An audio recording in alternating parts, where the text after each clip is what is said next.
চশমা museum, a house of world class, জলট্যাক মোড়, বহরমপুর মডার্ন হোটেলের সামনে।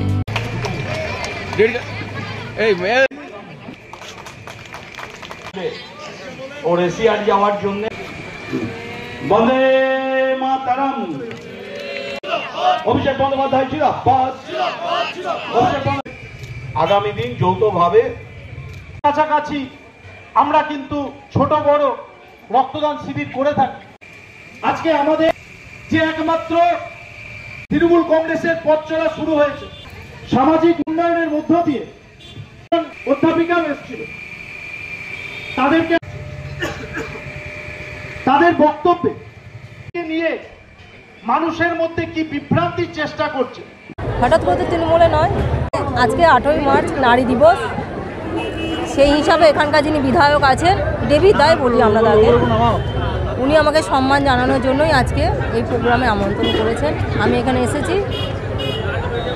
এবার হঠাৎ করে বলতে কি, আমরা একসঙ্গে দীর্ঘ কয়েক বছর দল করেছি, সেই হিসাবে কয়েকদিন আমি রেস্টে ছিলাম, আমার নিজের শরীর ভালো ছিল না।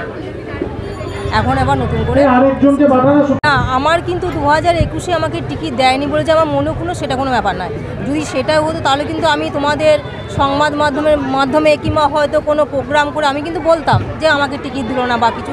আমার সেটা কোনো ব্যাপার ছিল না। আমার একটাই মানে খারাপ লেগেছিল বা আমার কষ্ট হয়েছিল যে আমি একজন সিটিং এমএলএ, আমাকে বাদ দিয়েছে, ঠিক আছে, তাতে আমার কোনো রকম রাগ ছিল না, কিন্তু আমাকে আবার বলবে না যে এখানে যদি অন্য কাউকে দেওয়ারই দরকার থাকে তাহলে আমি তো তার হয়ে খাটবো। কিন্তু আমি এত বিশ্বাসযোগ্য ছিলাম, আমাকে এত বিশ্বাস করতো, আমি দাদাকে এত শ্রদ্ধা করতাম, এত ভালোবাসতাম, আমাকে একবার বললেই হতো জাস্ট যে ওখানে আমি অন্য কাউকে বা দেবো। কারণ আমি 2বার জেলা পরিষদের মেম্বার, 2বার বিধায়ক হয়েছি। আমি কিন্তু কোনোবার বলিনি যে আমাকে টিকিট দাও, বা দাদাও কিন্তু কাউকে বলেনি যে আমাকে টিকিট দেবে। দাদা নিজের মতো করেই আমাকে দিয়েছে, আমাকে কোনোদিন চাইতে হয়নি। কিন্তু সেবার এমন কি হলো, আমি কি এমন অন্যায়টা করেছিলাম যে আমাকে আবার বলার প্রয়োজন মনে করলো না। আমি ইনঅ্যাক্টিভ ছিলাম, আমার শরীর ভালো ছিল না, 1 নম্বর কথা। আর দ্বিতীয়ত এলাকার মানুষ আমাকে চাইছে আর কি, মানে অনেকে বলেছে যারা আমার সঙ্গে রাজনীতিটা করেছে, তারা বলেছে যে না তুমি এসো, তুমি এলে আমাদের ভালো হবে। এলাকার উন্নয়ন আমি এতদিন বিরোধী ছিলাম, আমি যতটুকু পেরেছি করেছি। এখন সরকারি দলে এসেছি, যদি আবার সেই সুযোগ পাই আগামী দিনে আমি করার চেষ্টা করব যাতে আমাদের বড়া ব্লক আরও ভালো জায়গায় যায়। আমরা তো কোনোদিন অন্য জেলা নিয়ে ভাবিনি, আর আমি কোনোদিন অন্য জেলার লোকদেরকে নিয়েও রাজনীতিটা করিনি। আমি যখনই করেছি আমার নিজের জেলায় যারা আছে তাদের সঙ্গেই করেছি। আর কান্দি বলবেন, আমি যখন থেকে জেলা পরিষদে 2003-এ যখন আমি দাঁড়াই তখন থেকে কিন্তু দেবীদাদের সঙ্গে সম্পর্ক আমাদের আছে, কারণ আমরা সবসময় কান্দি সাব ডিভিশন লেভেলে কিন্তু রাজনীতিটা করেছি। তখন থেকে উনি আমাকে বোনের মতো দেখেন, আমরাও দাদার মতোই দেখি, এবং তখন থেকেই আমরা ওনাদের দেখেই রাজনীতিটা করেছি। তাই দিদিমণি হয়তো এলাকার ভালোর জন্যই বলতে পারেন, তিনি হয়তো জিজ্ঞাসা করেছেন যে আমার এলাকাটা কী করে ভালো করা হবে, বা বর্ডার এলাকায় যদি কোনো গণ্ডগোল হয় সেটাকে থামানো যায় কীভাবে, সেই পরামর্শ হয়তো চেয়েছেন, সেই হিসাবে দিদি হয়তো বলেছেন। দেখুন, আজকে আন্তর্জাতিক নারী দিবস, এবং এই আন্তর্জাতিক নারী দিবসে বাংলার বহু মহিষী নারী এই বাংলাকে সম্মানিত করেনি, ভারতবর্ষকে সম্মানিত করেছে। আমি বিস্তারিততে যাচ্ছি না। আমরা এটুকুনি বলতে পারি, মাননীয় মুখ্যমন্ত্রী মমতা বন্দ্যোপাধ্যায় একজন নারী, এটা আমাদের কাছে গর্বের। মুখ্যমন্ত্রী মমতা বন্দ্যোপাধ্যায় 27 তারিখ আন্তর্জাতিক শ্রেষ্ঠ বিশ্ববিদ্যালয়ে বাংলার নারী উন্নয়ন, নারী প্রগতি নিয়ে তিনি বক্তব্য রাখবেন। আমরা গর্বিত যে এই বাংলার ধরিত্রী মা মমতা বন্দ্যোপাধ্যায়ের মতন একজন নারীর জন্ম দিয়েছেন, এবং একটি রাজনৈতিক দলের নেত্রী তিনি ভারতবর্ষকে পথ দেখাচ্ছেন।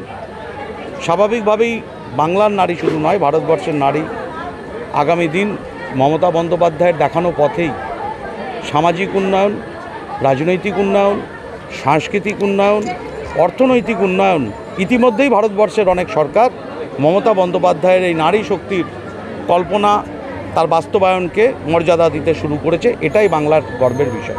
আর এই আন্তর্জাতিক নারী দিবসে কাঁদি পৌরসভার মাত্র 3টে ওয়ার্ড, 7টা বুথ, আজকে আমরা নারীদের রক্তদানের মধ্য দিয়ে আমরা অঙ্গীকার করছি যে আগামী দিন বাংলার ঘরে ঘরে দিদি বাংলার ঘরে ঘরে আগামী দিন দিদি বাংলার ঘরে ঘরে নারী শক্তি রক্তদানের মধ্য দিয়ে এই অঙ্গীকার আজকে আমরা করছি। এর সাথে সাথে আমাদের পাশের কেন্দ্র বড়মা বিধানসভা, সেই কেন্দ্রের কংগ্রেস বিধায়িকা প্রাক্তন, তাকে নির্বাচনে দাঁড়াননি 21 সালে, রাজনীতির সাথে যুক্ত আছে। আমাদের দীর্ঘদিনের সহকর্মী সেই কংগ্রেসের প্রাক্তন বিধায়িকা আমাদের প্রতিমা রজক, তিনি মুখ্যমন্ত্রীর কাছে অভিষেক বন্দ্যোপাধ্যায়ের কাছে আবেদন করেছিলেন যে এই নারী শক্তির উন্নয়নে এবং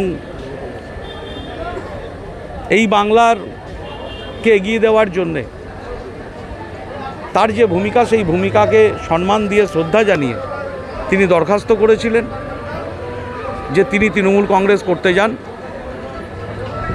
গত পরশুদিন রাজ্য থেকে আমার কাছে সেই নির্দেশ এসে পৌঁছায়, মুখ্যমন্ত্রীর নির্দেশ, অভিষেক বন্দ্যোপাধ্যায়ের নির্দেশ আমার কাছে এসে পৌঁছায়। আমি দেখলাম আজকের দিন নারী শক্তির এগিয়ে যাওয়ার দিন।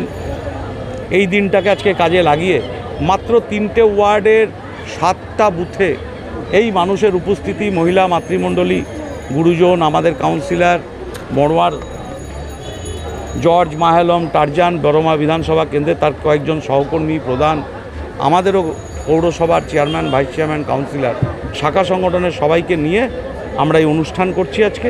এই অনুষ্ঠানে প্রতিমা রজককে আমরা আজকে আরেক নারী শক্তিকে আমরা এখানে তৃণমূল কংগ্রেস দলে যোগদান করিয়ে নিলাম। আগামী দিন তিনি ভালো কাজ করুক, ছোট বোনের মতো কাজ, বোন আমাদের সমস্ত সহযোগিতা থাকবে মমতা বন্দ্যোপাধ্যায়ের পক্ষ থেকে, অভিষেক বন্দ্যোপাধ্যায়ের পক্ষ থেকে।